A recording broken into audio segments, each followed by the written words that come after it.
Setelah 3 kali membungkuk, air mata mengalir di mata Harold, tetapi dia tidak berani melakukan apapun yang gegabah sekarang.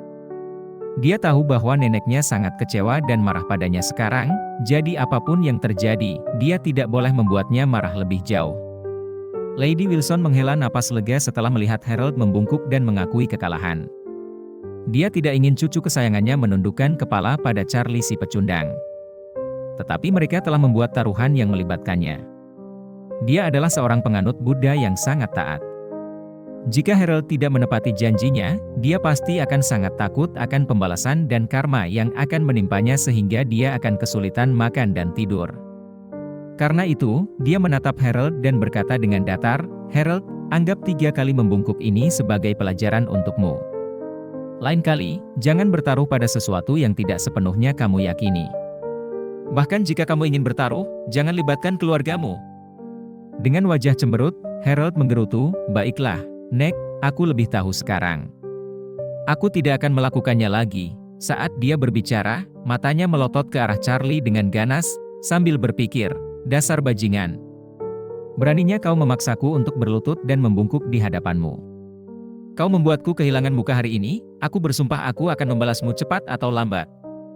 Kemudian, Lady Wilson berkata, "Hari ini adalah hari yang menyenangkan, sekarang Claire telah memenangkan kontrak.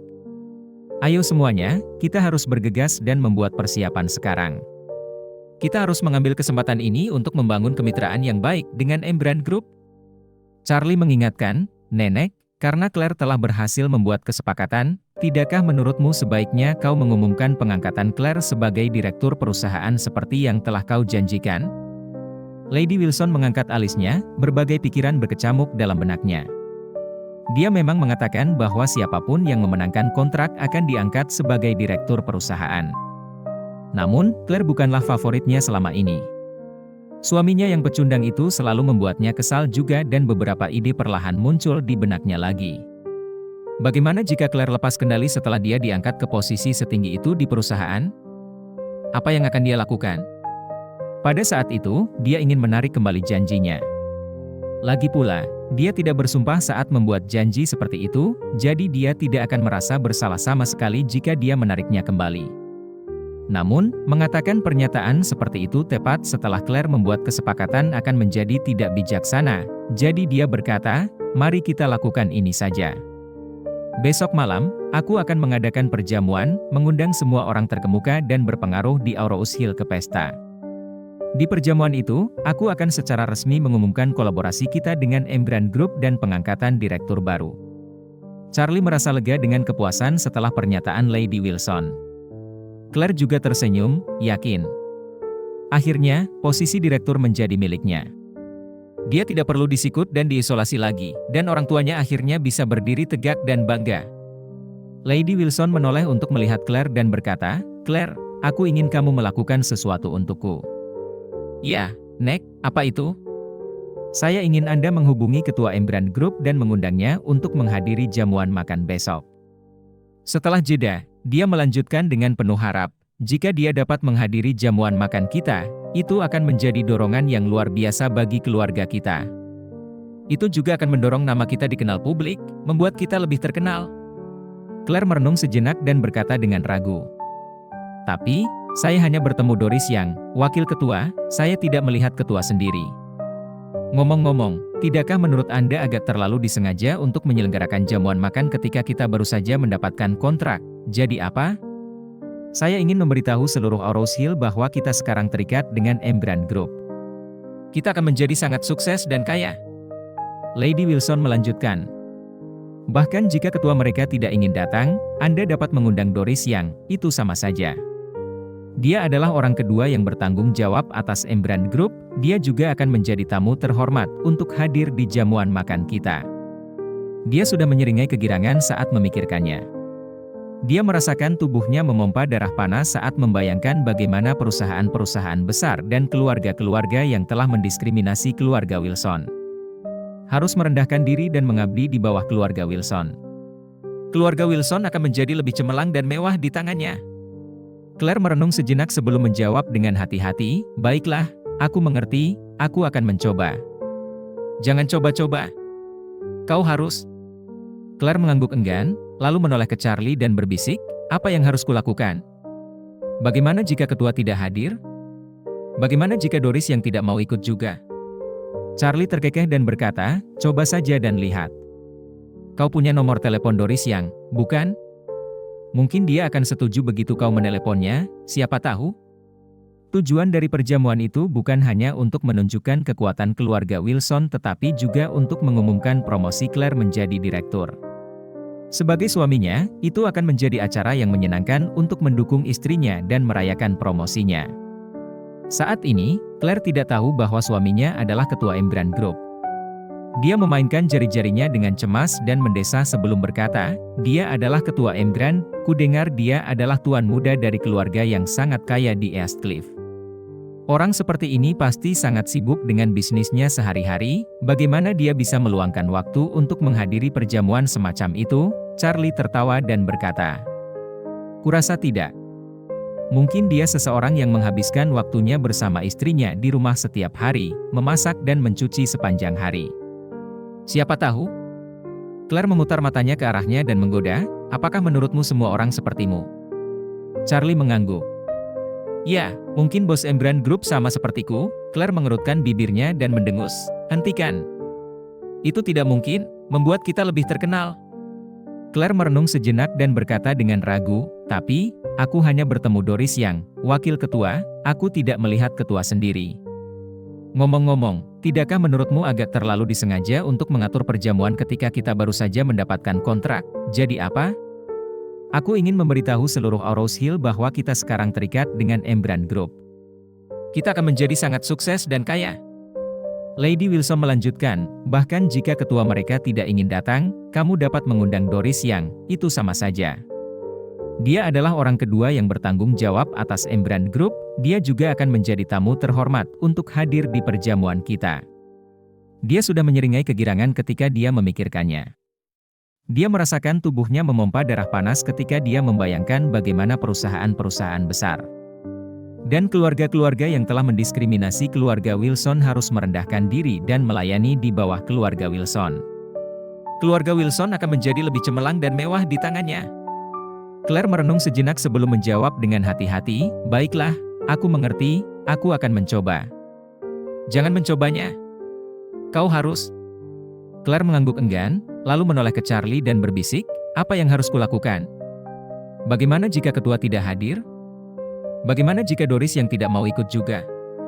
Charlie terkekeh dan berkata, "Coba saja dan lihat. Kau punya nomor Doris Yang, bukan? Mungkin dia akan setuju begitu kau meneleponnya, siapa tahu?" Tujuan dari perjamuan itu bukan hanya untuk menunjukkan kekuatan keluarga Wilson tetapi juga untuk mengumumkan promosi Claire menjadi direktur. Sebagai suaminya, itu akan menjadi acara yang menyenangkan untuk mendukung istrinya dan merayakan promosinya. Pada saat ini, Claire tidak tahu bahwa suaminya adalah ketua Emgrand Group. Dia menggerakkan jari-jarinya dengan cemas dan mendesah sebelum berkata, "Dia adalah ketua Emgrand, kudengar dia adalah tuan muda dari keluarga yang sangat kaya di Eastcliff. Orang seperti ini pasti sangat sibuk dengan urusan hariannya, bagaimana dia bisa meluangkan waktu untuk menghadiri jamuan makan yang tidak penting?" Charlie tertawa dan berkata, "Kurasa tidak. Mungkin dia orang yang menghabiskan waktunya bersama istrinya di rumah setiap hari, memasak dan mencuci pakaian seharian. Siapa tahu?" Claire memutar matanya ke arahnya dan menggoda, "Apa menurutmu semua orang sepertimu?" Charlie mengangguk. "Ya, mungkin bos Emgrand Group sama sepertiku." Claire mengerutkan bibirnya dan mendengus, "Hentikan. Itu tidak mungkin." Menganggap bahwa Charlie hanya bercanda, Claire tidak menanggapinya dengan serius. Ia menyingkir dan menghubungi nomor Doris. Tak lama kemudian, panggilan itu dijawab. Suara Doris yang manis dan menyenangkan bergema di ujung telepon. "Halo, Nona Wilson." "Hai, Nona Yang. Saya ingin meminta bantuan Anda," kata Claire dengan takut-takut. "Baiklah, ada apa?" jawab Doris. Claire mengulang kalimat itu di dalam benaknya sekali lagi, menarik napas dalam-dalam sebelum berkata dengan tegas, "Bolehkah saya tahu apakah ketua ada waktu besok malam? Keluarga saya akan menyelenggarakan jamuan makan besok untuk secara resmi mengumumkan kerja sama kami dengan Emgrand Group. Saya harap ketua dapat menerima undangan saya, Ada keheningan di ujung telepon sebelum Doris berbicara lagi. Nona Wilson, saya minta maaf tetapi saya tidak dapat mengambil keputusan atas nama ketua saya. Atau, mungkin saya dapat meminta bantuannya? Apakah itu tidak apa-apa? Claire berkata dengan hormat, terima kasih, maaf atas masalah yang ditimbulkan. Setelah panggilan telepon berakhir, Claire memegang teleponnya dengan gugup, menantikan jawabannya. Tepat pada saat ini, telepon Charlie tiba-tiba berdering. Charlie terkejut, diam-diam mengutuk dirinya sendiri karena lupa mematikan teleponnya. Pasti Doris yang menelepon untuk meminta pendapatnya. Dia berpura-pura menjawab telepon dengan tenang dan bergumam, ya. Seperti yang diharapkan, suara Doris datang dari telepon, Tuan Wade, Wilson Group akan mengadakan perjamuan besok malam. Saya ingin bertanya apakah Anda ingin menghadiri perjamuan itu? Charlie menjawab, oh, begitu? Oke, saya akan. Baiklah, itu saja, selamat tinggal. Kemudian, dia dengan cepat menutup telepon dan bergumam. Panggilan spam pemasaran ini benar-benar menyebalkan. Claire tidak curiga apapun, tetapi segera, teleponnya berdering lagi. Suara Doris bergema di telinganya lagi. Halo, Nona Wilson, ketua kami telah menyetujui undangan Anda, dia akan mampir ke tempat itu. Hah? Sungguh itu hebat, terima kasih banyak atas bantuan Anda. Tolong sampaikan terima kasih kepada Tuan Ketua atas nama saya juga, Claire bergumam tidak percaya diikuti oleh jeritan gembira. Dia tidak menyangka bahwa sang ketua benar-benar setuju untuk datang. Dia buru-buru menoleh ke Lady Wilson dan berkata dengan gembira, Nenek, Ketua Embran Group telah setuju untuk datang. Benarkah? Lady Wilson sangat gembira. Dia berbalik dan memerintahkan anggota keluarga di lantai segera, cepat, buat persiapan yang diperlukan. Pesan hotel paling mewah, pesan makanan dan minuman terbaik. Mari kita rayakan dengan meriah untuk menyambut Ketua Embran Group. Selanjutnya, hubungi semua perusahaan besar di kota ini dan undang mereka ke perjamuan kita. Beritahu mereka bahwa Ketua Embran akan hadir. Kemudian, kantor menjadi sangat sibuk dengan semua orang yang sibuk di sana-sini untuk menelepon. Semua orang bersemangat, terus-menerus menghubungi mitra bisnis mereka dan tokoh-tokoh penting Aurous Hill. Berita itu meledak seperti bom atom di kota yang menyebar seperti api. Dalam sekejap mata, semua orang di Aurous Hill tahu tentang perjamuan Wilson Group. Ketua misterius Embran Group akan muncul di perjamuan keluarga Wilson besok malam. Lady Wilson menanggapi pertanyaan yang tak terhitung jumlahnya melalui telepon dengan senyum lebar di wajahnya. Dia sangat gembira saat ini, karena dia tahu bahwa setelah perjamuan besok, keluarga Wilson pasti akan menjadi keluarga yang paling dicari di Aurous Hill. Dia terkekeh dengan sungguh-sungguh dan berkata, baiklah, cukup untuk hari ini. Mulailah mempersiapkan perjamuan besok. Bubar. Setelah rapat, Lady Wilson kembali ke kantornya. Harold melihat sekeliling dengan malu dan segera mengikutinya. Nenek, apakah Anda benar-benar ingin menunjuk Claire sebagai direktur? Harold tidak dapat menahan diri untuk tidak berbicara langsung ketika tidak ada seorang pun di sekitar. Lady Wilson mengerutkan kening dan berkata dengan suara dingin. Saya sudah berjanji pada Claire, mengapa saya tidak bisa menunjuknya? Nenek, Anda tidak bisa menjadikannya direktur. Mengapa? Dia telah memenangkan kontrak yang begitu mewah. Kontribusinya signifikan dan penting dan dia pantas mendapatkannya. Dia hanya bisa memenangkan kontrak Embran karena Wendell dari keluarga Jones membantunya. Kudengar Wendell pergi ke tempatnya kemarin dan Embran Group menandatangani kontrak dengan kita hari ini. Kebetulan yang aneh, bukan? Dari apa yang kulihat, dia pasti menghabiskan malam dengan Wendell Jones. Wajah Lady Wilson perlahan berubah menjadi amarah yang membara. Benarkah itu? Harold berkata dengan tegas, tentu saja itu benar. Wendell memang pergi menemui Claire tadi malam. Kau akan tahu jika kau menyelidikinya. Dia kemudian melanjutkan, Nenek, Claire adalah wanita yang sudah menikah. Jika rahasianya terungkap, dengan orang-orang tahu ini adalah bagaimana kita memenangkan kontrak dengan Embran. Apa yang akan mereka katakan tentang keluarga Wilson? Apa yang akan mereka katakan tentangmu? Kerutan di dahi Lady Wilson semakin dalam, mempercayai kebohongan Harold. Dia tahu tentang perasaan Wendell terhadap Claire. Saat ulang tahunnya, Wendell memberinya jimat giok senilai 3 hingga 4 juta dolar. Itu juga bisa menjelaskan mengapa Claire mampu memenangkan kontrak senilai 60 juta dolar. Merasakan perubahan ekspresi Lady Wilson, Harold segera melanjutkan, jika Anda menunjuk wanita yang tidak tahu malu seperti itu sebagai direktur, reputasi kita akan ternoda. Pada saat seperti ini, Anda harus menunjuk orang lain sebagai direktur dan memberikan orang itu kredit kontrak juga. Pilihan terbaik adalah seorang pria, itu cara terbaik untuk menghindari gosip. Lady Wilson mengangguk sedikit, merenungkan sarannya. Dia percaya 80% kebohongan Harold. Mempertimbangkan keadaannya, dia harus memilih kandidat lain sebagai direktur untuk menghilangkan rumor dan gosip. Jika publik tahu bahwa Claire telah memenangkan kontrak karena perselingkuhannya dengan Wendell, dia dapat menyatakan bahwa direktur baru telah memenangkan proyek tersebut alih-alih menjadi produk dari perselingkuhan Claire. Selain itu, wanita tua itu juga bias. Sejujurnya, dia tidak menyukai Claire. Selain itu, dia adalah wanita konservatif dengan pemikiran patriarki.